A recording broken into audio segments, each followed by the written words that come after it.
Brought to you by Palvi Agrico.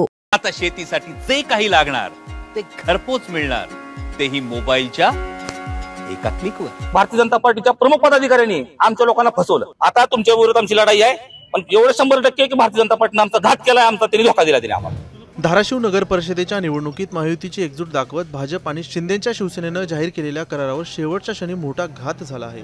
भाजपने ऐनवेळी पार्टीत खंजूर खुपसला असा सनसनाटी आरोप शिंदेच्या शिवसेनेचे जिल्हा प्रमुख सूरज साळुंखे यांनी केला आहे। या आरोपांमुळे महायुतीत भीषण फूट पडल्याचं स्पष्ट संकेत मिळत आहेत। जागावाटपाचा करार ठरला होता। 17 जागा शिंदेच्या शिवसेनेला आणि नगराध्यक्षपद भारतीय जनता पक्षाकडे।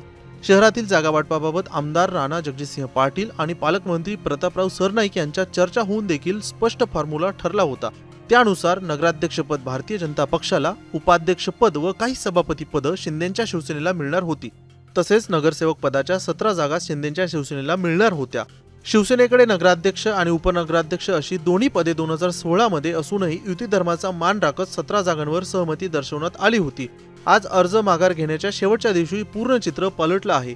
शिंदेच्या शिवसेनेचे जिल्हा प्रमुख साळुंखे यांनी आरोप केला आहे की अर्ज माघारी घेण्याच्या शेवटच्या दिवशी भाजपनं अचानक शिवसेनेला 2-4 जागांवर समाधान मानण्याचा प्रस्ताव दिला आणि त्याच वेळी 17 पैकी एकाही जागांवर उमेदवारी मागे घेतली नाही। तसेच आम्हाला न कळवता भारतीय जनता पक्षानं 41 पैकी सर्वच जागांवर उमेदवार उभे केले आहेत।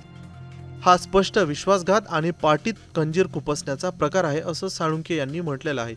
भारतीय जनता पार्टीनं ज्या 17 ठिकाणी 41 पैकी 17 ठिकाणी आम्ही नगरसेवक पदाचे अर्ज दाखल केले, त्या ठिकाणी भारतीय जनता पार्टीनं आमच्या पक्षाच्या उमेदवारांच्या विरोधात त्यांचे देखील उमेदवार दाखल केले। आणि मग सगळ्यापासून आम्ही भारतीय जनता पार्टीने त्या लोकांना फोन केले सगळ्यांना। त्या ठिकाणी आमचे समन्वयक देखील आलेले आहेत साळवी साहेब, त्यांनी फोन केले। आम्ही पालकमंत्री त्यांना कॉन्टॅक्ट केला आणि एकंदरीत लक्षात असं येतंय की धाराशिव नगर परिषदच्या निवडणुकीमध्ये भारतीय जनता पार्टीने किंवा भारतीय जनता पार्टीचे आमदार राणा पाटील यांनी शिवसेनेला धोका दिलाय। त्यांनी आमच्या पार्टीमध्ये खंजीर खुपसलाय आणि आता ही आजची भूमिका आहे। आम्ही फक्त 17 ठिकाणी उमेदवार दिलेत। आमच्याकडे 41 उमेदवार असताना देखील, आमच्याकडे शिवसेनेकडे नगराध्यक्ष पदाचा उमेदवार असताना देखील युती म्हणून आम्हाला फसवलं गेलं। आणि आता अशा परिस्थितीमध्ये वरिष्ठांकडे सगळी ही भूमिका मांडायची, वरिष्ठांकडे सगळी ही कैफियत मांडायची आणि यानंतर जी आमची पुढची भूमिका रणनीती आहे उद्या सकाळपर्यंत आम्ही स्पष्ट करू।